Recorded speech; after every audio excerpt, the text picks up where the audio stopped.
Hello friends. నాది RRB Secunderabad ఏఎల్‌బీ medical విశాఖపట్నంలో అయింది. ఆల్రెడీ నేను టీవీ ఎలా అయింది అవన్నీ వీడియోస్ చేసినాను. కావాలంటే లింక్ డిస్క్రిప్షన్‌లో పిన్ కమెంట్‌లో ఇచ్చేస్తాను. పోయి చూడొచ్చు. అండ్ టీవీ అయిపోయిన తర్వాత విశాఖపట్నంకి ఎలా చేరుకున్నాను, అఫోర్డబుల్ ప్రైస్‌లో అవైలబుల్ ట్రైన్స్ ఏమున్నాయి అనేది చెప్పినాను. మీరు పోయి ఒకవేళ కావాలంటే పోయి చూడొచ్చు. సో, ఇప్పుడు ఈ వీడియోలో నా మెడికల్‌కి ఎలా జరిగింది, మార్నింగ్ నుంచి ఈవినింగ్ వరకు ఎలా జరిగింది, ఎన్ని డేస్ జరిగింది, మెడికల్స్‌లో ఏమేమి ప్రాబ్లమ్స్ వచ్చినాయి, అక్కడ ప్రాసెస్ ఎన్ని రోజులు జరుగుతుంది, మన బ్యాచ్‌లో ఉన్న ఫ్రెండ్స్ ఏమేమి డిఫికల్టీస్ ఫేస్ చేసినారు, ఇవన్నీ చెప్తాను. అండ్ అక్కడ ఉండడం కోసం రూమ్స్ బాగుంటాయా, లేకపోతే అఫోర్డబుల్‌గా ఎక్కడ మనం స్టే చేసేయడానికి మంచి లొకేషన్ ఎక్కడ ఉంటుంది అనేది అది కూడా చెప్తాను. సో, ఫస్ట్ ఆఫ్ ఆల్ నేను విశాఖపట్నంలో మార్నింగే చేరుకున్నాను. చేరుకున్న తర్వాత 8:00కి మనకి రిపోర్టింగ్ టైంకి మనం అందరం అక్కడ పోయినాం. పోయిన వెంటనే విశాఖపట్నం రైల్వే హాస్పిటల్‌లో బ్యాక్ సైడ్ ఉంటుంది ఎగ్జామినేషన్ బ్లాక్ అని. ఓకే. అక్కడ వెళ్ళాలి. అక్కడ అడిగితే అప్పుడే వాళ్ళు చెప్పేస్తారు. సో, అక్కడ వెళ్ళిన తర్వాత వాళ్ళు ఈ 30కి అట్లా వచ్చి ఒక మేడం వచ్చి మనకి అందరిని పిలిచి ఫస్ట్ ఒక పేపర్ పైన నేమ్స్ రాయండి అని అంటది. లైన్‌గా మనం అందరూ మన పేర్లు రాసేసినాం. దాని ప్రకారంగా వాళ్ళు షీట్స్‌లో చిన్న చిన్న పేపర్స్‌లో వాళ్ళు కొంతమందికి ఒక 6 మెంబర్స్ అట్లా మందికి ఒక్కొక్క టెస్ట్‌కి పంపించినారు. ఫస్ట్ గ్రూప్‌కి బ్లడ్ టెస్ట్‌కి, ఇంకో గ్రూప్‌కి ఎక్స్‌రే, దాని తర్వాత మళ్ళీ ఈసీజీ ఇలా. సో, అందరూ ఒకటే చోట గ్రూప్ కాకుండా ఏదో సెపరేట్ చేసి పంపించినారు. పంపించిన తర్వాత ఒక్కొక్కరు ఒక్కొక్కటి చేపించుకున్నాం. ఫస్ట్ నాకు వచ్చేసి ఎక్స్‌రే చేయాలని వచ్చింది. సో, చెస్ట్ ఎక్స్‌రే అయిపోయిన తర్వాత నేను బ్లడ్ టెస్ట్ చేపించుకున్నాను. అక్కడ ఓన్లీ షుగర్ ఒకటే టెస్ట్ చేసినారు. నెక్స్ట్ ఈసీజీ కంటే ముందు ఇంకా మేడం అక్కడ లేట్ అవుతుంది అని చెప్పినారు కాబట్టి మళ్ళీ ఎగ్జామినేషన్ బ్లాక్ దగ్గరికి వచ్చి వాళ్ళు అక్కడ డిక్లరేషన్ ఫామ్ అనేది ఫిలప్ చేపిస్తారు. డిక్లరేషన్ ఫామ్ ఫిలప్ చేపించిన తర్వాత అక్కడ సైన్ చేయాలి. దాంట్లో అన్నీ మన యొక్క టెస్ట్ డీటెయిల్స్ ఎక్కువ ఉంటాయి. సో, అక్కడ అన్ని బ్లాంక్స్ ఉంటాయి. ఎట్లా టెస్ట్ అయితే అయిపోతుందో అట్లా అక్కడ దాంట్లో మనకి నింపుకొని పోతారు. కానీ అది మనకి చూపియరు. వాళ్ళే పెట్టుకుంటారు. వాళ్ళే నింపుకుంటారు. ఓకే. నెక్స్ట్.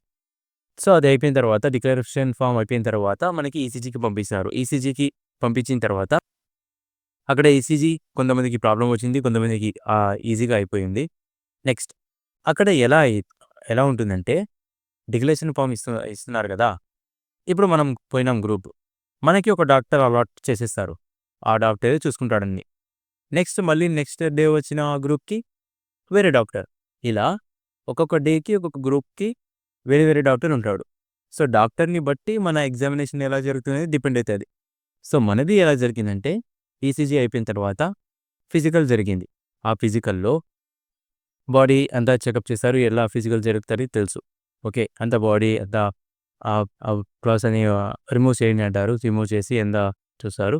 దాని తర్వాత మన హ్యాండ్స్, ఓకే, అండ్ లెగ్స్, నాక్ నీ ఏమైనా ఉన్నాయా? ఫ్లాట్ ఫుట్ ఏమైనా ఉన్నాయా? అవన్నీ చెక్ చేస్తున్నారు. అక్కడ మన డాక్టర్ అట్లా చేసినాడు. ఫ్లాట్ ఫుట్ చెక్ చేసినాడు. నాక్ నీ చెక్ చేసినాడు.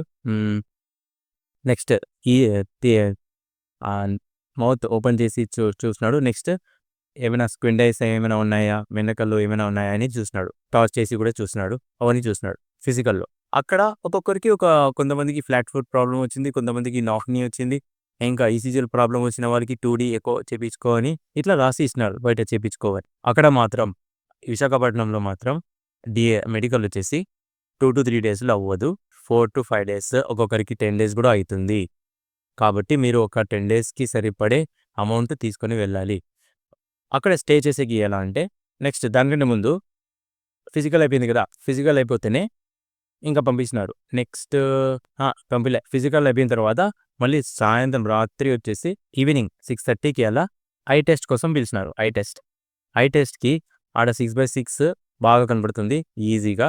అట్లా ఏం డిఫికల్టీ ఏమి ఉండదు. బాగా చూసి చెప్పేయొచ్చు. Next red light, green light, yellow light అది కూడా చూపించినారు. అది కూడా చెప్పేయొచ్చు ఈజీగా. నెక్స్ట్ కలర్ బ్రైట్‌నెస్ చెక్ చేసినారు. దాంట్లో ఎవరికి మనకి మన గ్రూప్‌లో ప్రాబ్లమ్ అయితే రాలేదు. సో, ఆ ఒక్క రోజులోనే అన్ని టెస్టులు అయిపోయినాయి. ఇంకా మిగిలినది ఫండస్ టెస్ట్ ఒకటే. ఆ ఫండస్ టెస్ట్ కోసం నెక్స్ట్ డే వచ్చినాం. నెక్స్ట్ డే వచ్చిన తర్వాత అక్కడ మనకి జరిగే మళ్ళీ కొత్త బ్యాచ్ వచ్చింది. మధ్యలో డిపార్ట్మెంట్ వాళ్ళు వస్తున్నారు. ఇలా లేట్ అయిపోతుంది. సో, సెకండ్ డే మొత్తం కూర్చోబెట్టుకొని లాస్ట్‌కి ఊకే పంపించినారు సెకండ్ డే. మళ్ళీ థర్డ్ డే వచ్చి ఫండస్ టెస్ట్ చేసి మళ్ళీ నెక్స్ట్ డే ఏం చేసినారు, మనకి ఎవరికి ఏమైనా ప్రాబ్లమ్స్ ఉన్నాయని చెప్పేసి వదిలేసినారు. అక్కడ మనకి ఫిజికల్ టెస్ట్ ఆ డాక్టర్ అలా చేసినాడు. ఇంకో డాక్టర్ ఉంటే ఇంకో విధంగా చేస్తాడు. కొంతమందికి వేరే బ్యాచ్ వచ్చిన వాళ్ళకైతే ఆహ్, ర కొంచెం రన్నింగ్ చేపించినాడంట. ఓకే.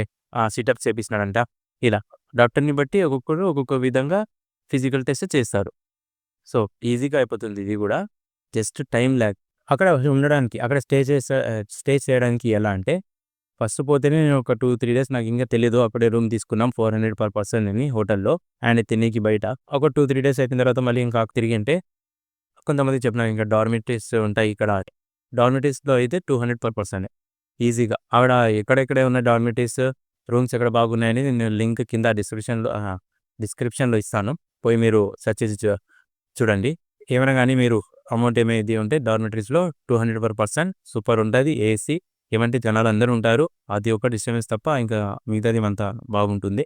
ఇంకా ఫుడ్ అయితే బయటే బాగా దొరుకుతుంది. ఫుడ్ అక్కడ బయట ఏం ప్రాబ్లమ్ లేదు. సో, ఇలా మెడికల్ అనేది జరిగింది. మీకి ఇంకా ఏమైనా డౌట్స్ ఉంటే మెడికల్ గురించి విశాఖపట్నంలో, వైజాగ్‌లో ఓకే. కమెంట్‌లో అడగండి చెప్తాను. సో, టెన్షన్ అయితే పెట్టుకోవద్దు. ఆడ ఫిట్, అన్‌ఫిట్ ఎలా తెలుస్తుంది అంటే మీరు గనక థంబ్ ఏసి సైన్ చేస్తున్నారు అంటే మీరు ఫిట్ ఉన్నట్టే. అదే అక్కడ అర్థం. లేదు అన్‌ఫిట్ ఉంటే మీకు ఏదైనా ఎన్వలప్ ఇచ్చేస్తారు. దీనివల్ల అన్‌ఫిట్ ఇది అని. ఓకే. సో, ఇది విశాఖపట్నం యొక్క మెడికల్. నేను స్పీడ్ చెప్పేసిన. ఇంకా మెడికల్ అందరికీ ప్రాసెస్ అంతా సేమే. ఆడ ఎట్లా ఉంది విశాఖపట్నంలో ఏ విధంగా ఉంది? ఈజీ ఉందా? మోడరేట్ ఉందా? అనేది నేను చెప్పినాను. ఈజీగానే అయిపోతది. అట్లా ఏం లేదు. జస్ట్ టైం పడుతుంది. నంబర్ ఆఫ్ డేస్ ఎక్కువైతాయి. అక్కడ స్టే చేయడానికి మీ దగ్గర అమౌంట్ కూడా ఉండాలి. ఓకే. ఇది గుర్తుపెట్టుకోండి. Next all the best for your medical. Next వీడియోలో మళ్ళీ కలుద్దాం.